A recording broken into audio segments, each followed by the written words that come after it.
Hi, this is Deborah at Dinglefoot Scrapbooking, and this week I have a Valentine's Day card, or this could be used for a wedding card too.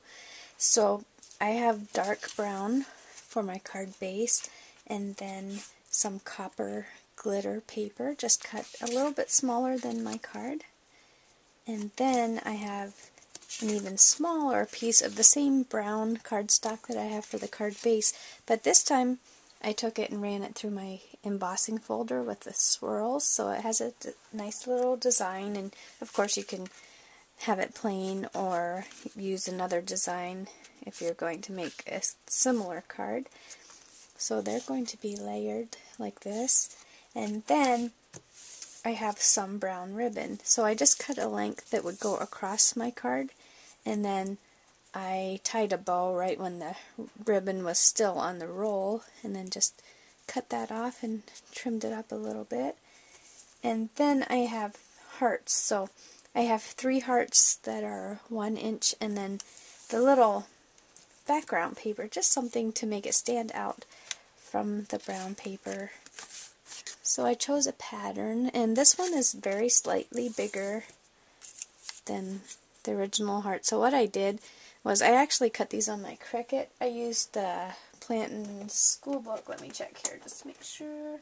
Yeah, Plant and School Book cartridge. So I cut this one at 1 inch and this one at 1 1/4 inches. So they actually don't align perfectly. This one with the bigger, it kind of still dips in the middle a little bit, but it looks okay layered, so that's just the way I cut them. Then I have some adhesive jewels, and then I have some tape, double-sided tape, and a glue stick. So to make this card, I'm going to go ahead and just take my glue stick and just go ahead and layer my hearts on here. So this one. So just do all 3 of them. And these don't have to be perfect. I mean, you could even take them and go off to the side a little bit so that they're just a little different, or however you want to do that. I'm just going to kind of layer mine shape against shape as evenly as I can. So 1 more of those. And then before I start putting the rest of the card together, I'm going to take care of my ribbon, because I want this ribbon to be wrapped around the front of the card. I don't want it to go around any of the other pieces. So I'm going to use my double-sided tape here and just lay a piece right on my ribbon so I can fold it around the back of the card, not have any loose ends hanging out. So we're just going to place that, and I think I'm going to go really close to the bottom here, maybe about 1/4 inch or so left, and then all you do is just fold it around, and then you don't have any ravelly edges or anything sticking out. Okay, so this one is, it's kind of neat because once you put the tape down, it sticks against the swirl, so you'll almost get a little swirly look on your ribbon. And if you wanted it to be completely swirled, you might want a wider tape, or just put a couple layers side by side of a thinner tape. So whatever way you want to do it, I kind of like a little bit of the swirl design in there. Then I'm going to be able to layer the parts onto my card. So I'll go ahead and do that quickly here.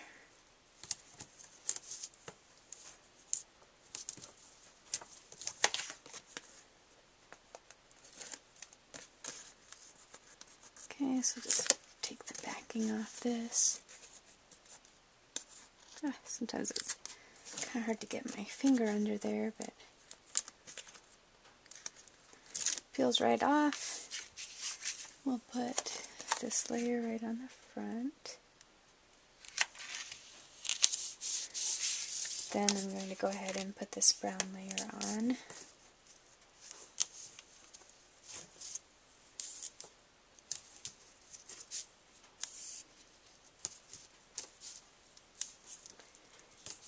we're almost set to put the rest of the card together. So this one doesn't take long, but has a nice clean look to it, but it's also kind of fancy with the glitter paper.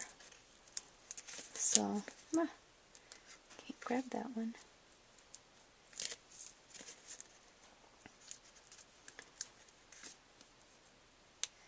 Okay, so this is going to go right on the front here. Then I want to see where I'm going to put my hearts. So I think I'm just going to kind of evenly space them so that they're going right down, like just in a line like that. And so I guess I'll go ahead and put those on. You could pop them up too if you want to use pop dots or something like that.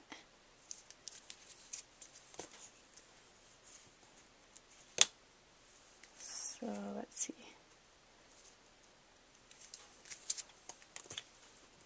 One more of those.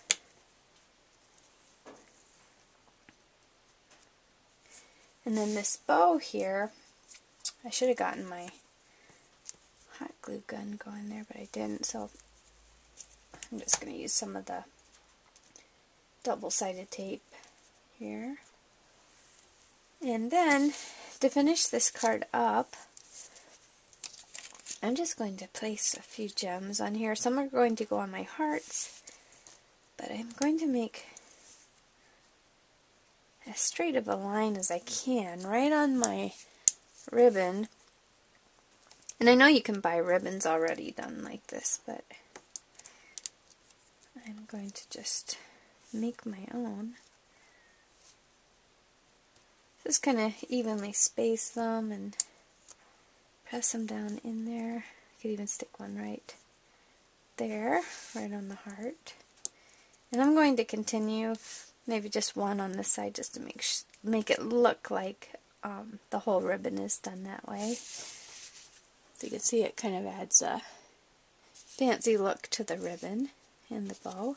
And then on each heart, I'm going to take little 3 for each heart, and I'm just going to place them kind of around the curve of the heart. I want that a little bit closer. These little jewels, I think I actually got them at Walmart or something, and they were supposedly for fancying up your cell phone, so they're pretty nice and sticky. So I just wanted to make these hearts stand out really nicely. See if I can get them evenly spaced there. And one more. And so I would say for the inside of the card, you kind of want to take elements from the outside just to make it look like they all go together. So what I'm going to do on the inside of mine is put a layer of the copper glitter paper in there. And so of course it already has the brown, but I'm going to do the copper, and then I'll do a layer of this pattern paper, and then just plain white so that I can write a message on it. So I'm going to go ahead and do that, and I'll be right back. Here is my finished card inside. So you can see I did the glitter, pattern paper, and then white that I'm going to stamp on. And then if you can see in each corner, I put one of the little adhesive jewels, so it kind of brings everything together from the front to the inside. Thanks so much for watching.